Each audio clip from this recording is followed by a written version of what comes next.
What's going on, guys? Welcome back to WWE Network and Show, where I, Graham G. Matthews, break down all the original content I watch on the WWE Network and on Peacock. And today we're talking the December 5th, 2022 edition of Raw Talk.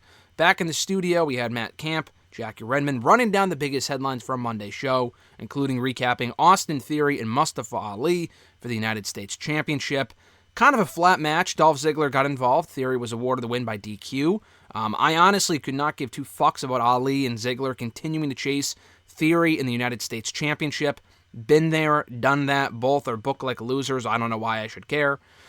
Backstage, Kathy Kelly catches up with Austin Theory, who calls the Rollins and Lashley match next week the number one contenders match. He calls that match the best of the past because neither man are in his league. He says both Ali and Ziggler know about A-Town Down, and no one is on his level. The number one contenders match next week, he says, doesn't matter who wins, because the U.S. title reign he has right now is forever. Back in the studio, Camp and Redmond recap the Rollins and Lashley brawl ahead of their number one contenders match next week. Matt Camp says that both men want to stop Theory's current momentum. They also recap the OC win over Baron Corbin and Alpha Academy in six-man tag team action. Backstage, Kathy Kelly catches up with the OC and Mia Yim. Carl Anderson says that they're currently firing on all cylinders, which, I mean, they have good chemistry, which Matt Camp says when they get back in the studio, but yeah, they won here, but like they fucking lost the Judgment Day last week on Raw, so it's not exactly like they're embarking on a string of wins right now. I know Styles beat Balor at Survivor Series, but it's not exactly like the OC themselves are on a fucking undefeated streak right now. But anyway, Gallows says that they reveled in beating down the nerds on the show, does that dumb nerds, catchphrase he does, and that they're going to party in DC, and the tab's on Mia. Like I said, Camp says the OC is meshing well right now. They do have good chemistry, but they're just, now that the Judgment Day feud is over, which I'm glad about, kind of feels like they're just going to be doing nothing for the time being.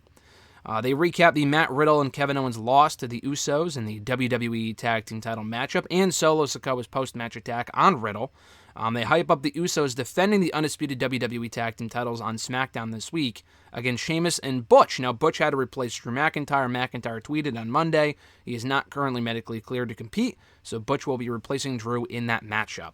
They recap Rhea Ripley's match, the triple threat match with Rhea, Bayley, and Asuka, Bayley winning to earn her spot in next week's number one contenders match against Alexa Bliss.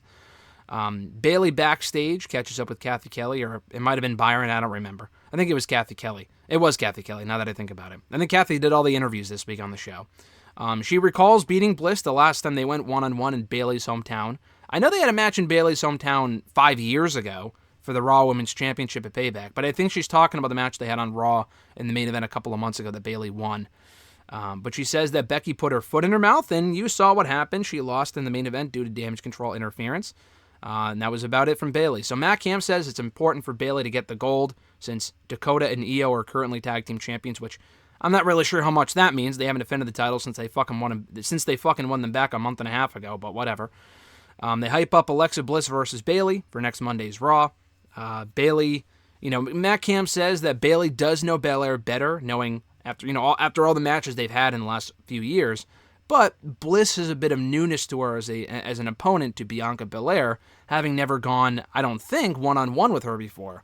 I don't even think they were involved together in that gauntlet match on Raw right before the Chamber this year. Camp said they were in the match very briefly one-on-one in the Chamber earlier this year, which is accurate. I don't think beyond that, though, that they had ever gone one-on-one on Raw or on TV or whatever, so that's pretty cool, and he favors Bliss in that match next week.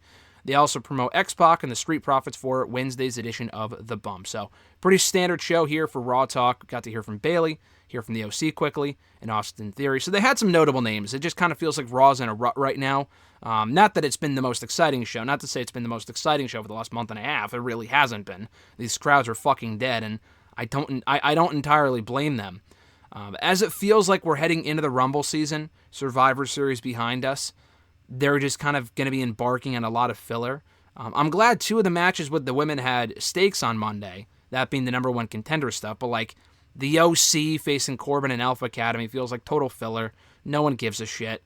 They have some direction with the U.S. title stuff as well. Kind of feels like the show's really lacking in energy right now that it needs to close out the year. But nonetheless, guys, thank you for checking out my review of this edition of Raw Talk, for December 5th, 2022. Appreciate you guys as always. Be sure to like the video, drop a comment, share the video, and subscribe to the channel for more daily content. Have an awesome one, guys. I'm Graham G. Matthews, and I'll catch your ass down the road.